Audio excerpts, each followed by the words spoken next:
मैं हूं अंकित अवस्थी। कल से जब से यह सुर्खी आई है कि पुतिन 4 दिसंबर को भारत आ रहे हैं, भारत के साथ में रूस के संबंध सुधरने जा रहे हैं, भारत आते हुए पुतिन अमेरिका को चिंता बढ़ा रहे हैं, उससे एक जगह चिंता और बढ़ रही है और वो है खिसियाए हुए ट्रंप अगर हमारे ऊपर कोई पाबंदी लगा दिए तो उससे कौन कौन से स्टॉक्स प्रभावित होंगे। ऐसे में इनकी नजर अगर लगती है तो भारतीय बाजार में क्या क्या प्रभावित होगा। आज का सेशन पूरी तरह से उस विश्लेषण के ऊपर है। जैसा आप सभी जानते हैं कि भारतीय बाजार के अंदर फिलहाल चर्चाएं हैं ट्रंप पुतिन के आने की।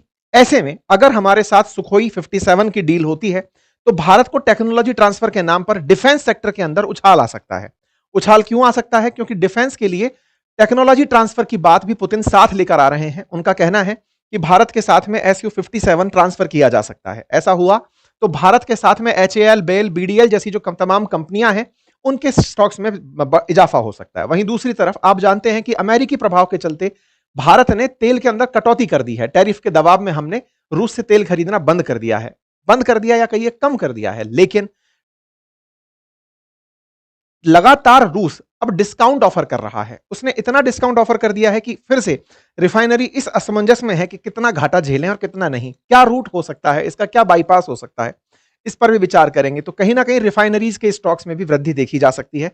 रिलायंस इंडस्ट्रीज, ONGC जैसे जो कंपनीज हैं उनको लाभ हो सकता है। व्यापार के अंदर संतुलन अगर बनता दिखता है तो हो सकता है कि बाजार के अंदर ट्रेड डील के साथ साथ एक नए आयाम के बारे में चर्चाएं की जा सकें। कुल मिलाकर दुनिया को यह पता है कि रूसी तेल भारत ने खरीदना जब से बंद किया है या कम किया है, तब से रूस के द्वारा वो तमाम प्रयास किए जा रहे हैं जिससे कोई और देश भारत को वो ऑफर ही ना कर पाए। मजबूरी में भारत रूस से तेल खरीदे।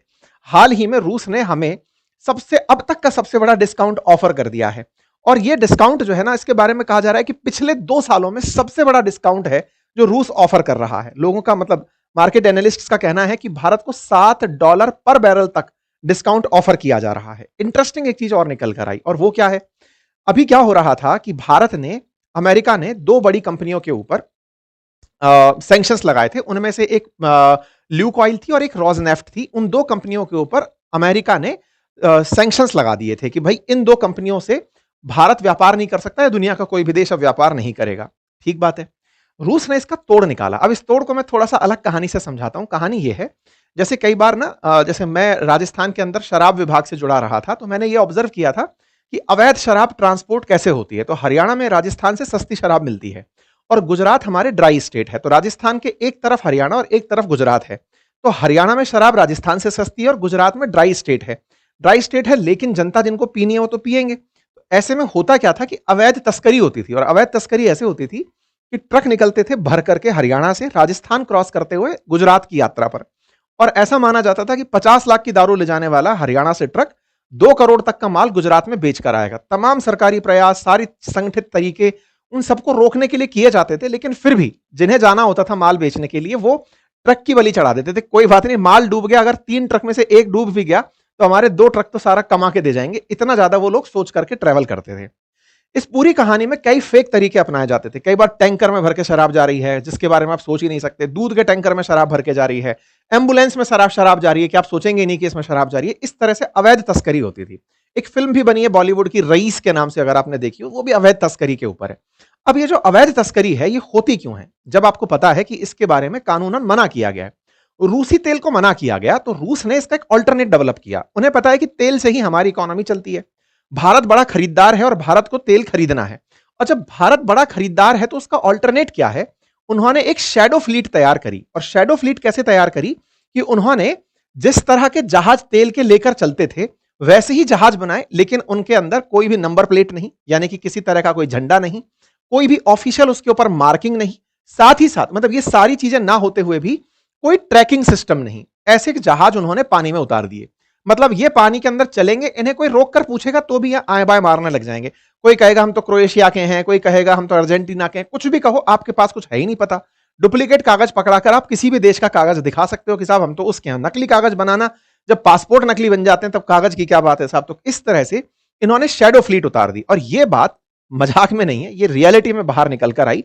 एक एजेंसी है जिसने इस बात को डिकोड किया और पता चला कि इस तरह से सारे काम हो रहे हैं। मैं उस पर आपको लेकर चलूंगा। इस शैडो फ्लीट से भारत में भर भर के तेल बेचना शुरू कर दिया गया है। कुल मिलाकर के जिस रूसी इंपोर्ट पर भारत निर्भर है, जिस पर ये नजर गड़ाए बैठे हुए हैं कि अगर भारत ने ट्रेड किया तो मैं उस पर सैंक्शन लगा दूंगा। अभी हमें क्या कहा गया था कि आप पर 50% टैरिफ इसलिए लगा है क्योंकि आप तेल खरीदते हैं, आप रोक दीजिए ताकि युद्ध रुक जाएगा। इन भाई साहब को यह पता चल गया कि यहां पर तो अब शैडो फ्लीट सप्लाई कर रही है। इन्होंने बयान बदल दिया है। ट्रंप अब बोल रहे हैं कि हम किसी भी तरह का रूस से व्यापार होने पर 500% तक टैरिफ लगा देंगे। अब इस तरह के अंदर मामले चल रहे हैं कि any country doing business with Russia will be very severely sanctioned. मतलब इन्होंने बयान बदल दिया, किसी भी तरह का व्यापार हुआ तो हम सैंक्शन कर देंगे। आपको मालूम होगा कुछ दिन पहले ही रिलायंस ने अपना जो एक्सपोर्ट ओनली वो था, ऑयल जो परचेज करते थे एक्सपोर्ट के लिए, वो रोक दिया था रिलायंस से खरीदना। तो इस समय जो तोड़ निकल कर आया, जो रूस ने निकाला, जो इस समय हेडलाइन बन रही है कि India top Russian oil import via 30 fast flagged tanker. ये एक रिपोर्ट अपने आप में एक बड़ी रिपोर्ट निकल कर आई है। CREA करके फिनलैंड की एक थिंक टैंक है, उसने पता लगाया कि भारत ने 54 लाख रूसी कच्चा तेल उन 30 जहाजों से आयात किया जो गलत पहचान या फॉल्स फ्लैग लेकर के चल रहे थे।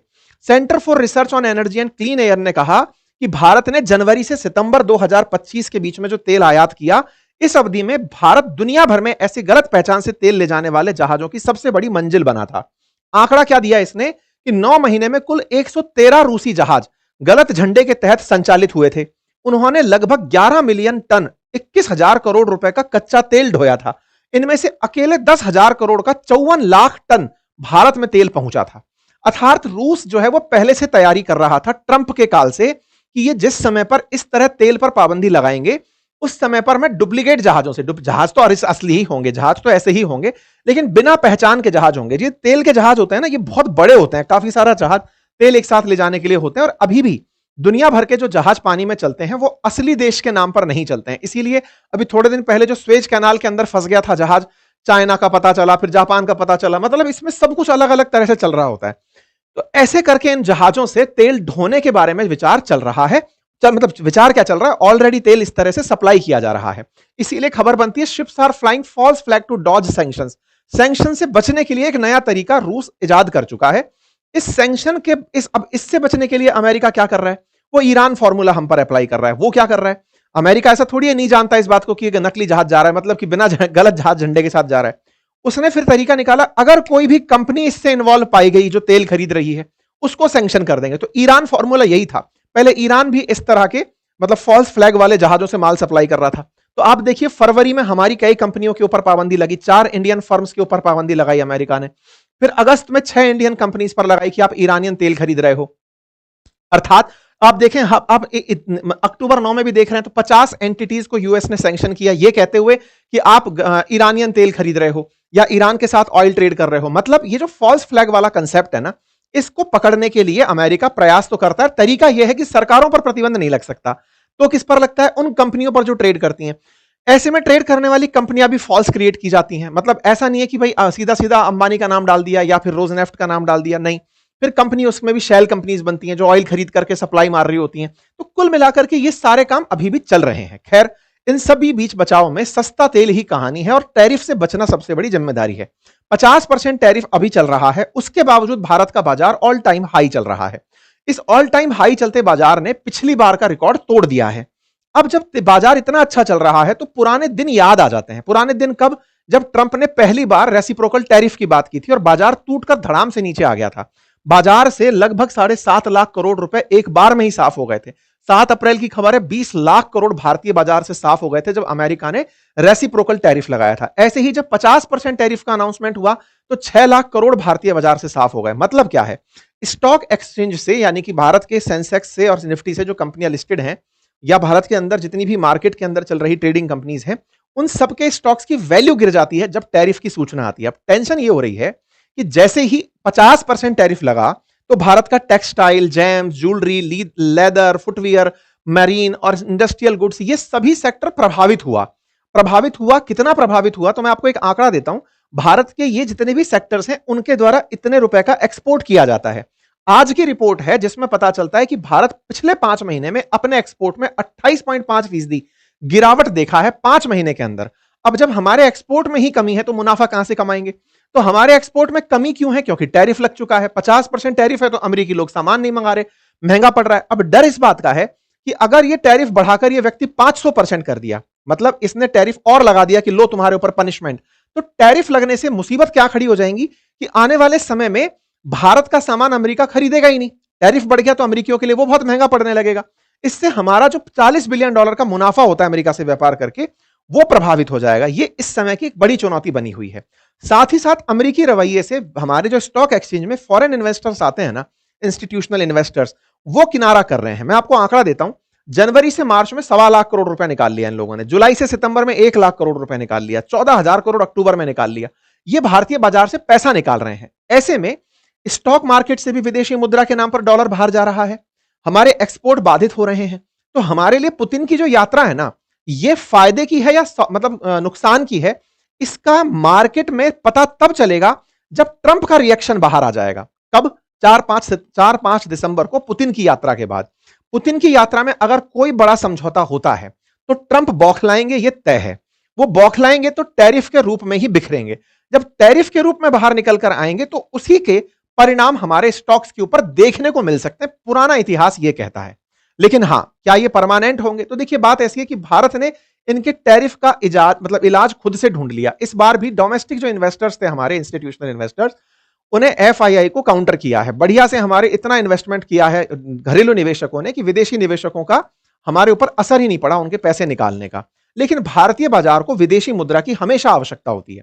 आज डॉलर के मुकाबले रुपए का जो गिरना है, उसके पीछे का बड़ा वजह है कि हमारे पास डॉलर कम आ रहा है। कम क्यों आ रहा है? क्योंकि हम एक्सपोर्ट करके जो लाभ कमाते थे, उसमें डॉलर कमाकर लेके आते थे अमेरिका से, वो इन दिनों हमारे पास कम आ रहा है। साथ ही साथ विदेशी निवेशक हम में से इसलिए भाग के गया हुआ है क्योंकि उसे अमेरिका में ज्यादा मुनाफा दिख रहा है। जिस तरह से वो अपनी प्रोटेक्शनिस्ट जो नीतियां अपना रहा है, जिसके चलते एनवीडिया जैसे स्टॉक $5 ट्रिलियन के पार हो गए, तो उन्हें वहां पर मुनाफा दिख रहा है। तो कुल मिलाकर भारतीय बाजार को उम्मीदें बहुत हैं कि सब कुछ अच्छा हो, लेकिन उस अच्छे में पुतिन की जो यात्रा है ना, इसको लेकर के बाजार में बड़ा असमंजस सा क्रिएट हो रहा है कि कहीं ट्रंप नाराजगी में वो जो 500% टैरिफ का जो बयान देते हैं, वो कहीं हकीकत में ना बदल दे। क्या ये कर सकते हैं? कर सकते हैं। चाहे कुछ ही समय के लिए करें, जैसे चाइना के साथ किया। चाइना के साथ 245% तक टैरिफ लेकर चले गए थे। ऐसा भारत के साथ भी कर सकते हैं। कब बौखला सकते हैं? जब डिफेंस डील अगर हो गई। मान लीजिए कि भारत इस समय भी रूस के साथ डिफेंस डील कर गया, तो भाई साहब वो नेक्स्ट लेवल होगा। देखना होगा 4-5 दिसंबर किस तरह से होते हैं भारत के लिए। अगर टैरिफ लगता है तो भारत के ऊपर गहरा असर पड़ सकता है। एक्सपोर्ट को झटका लग सकता है, जीडीपी ग्रोथ को झटका लग सकता है, फॉरेक्स के स्तर को नुकसान हो सकता है, हमारे लिए निफ्टी के ऊपर, सेंसेक्स के ऊपर असर हो सकता है। तो बहुत सारी चीजें हैं, कयास बाजारों में बहुत से हैं। आप लोग इसे कैसे देखते हैं? जरूर कमेंट बॉक्स में बताइएगा। Thank you so much.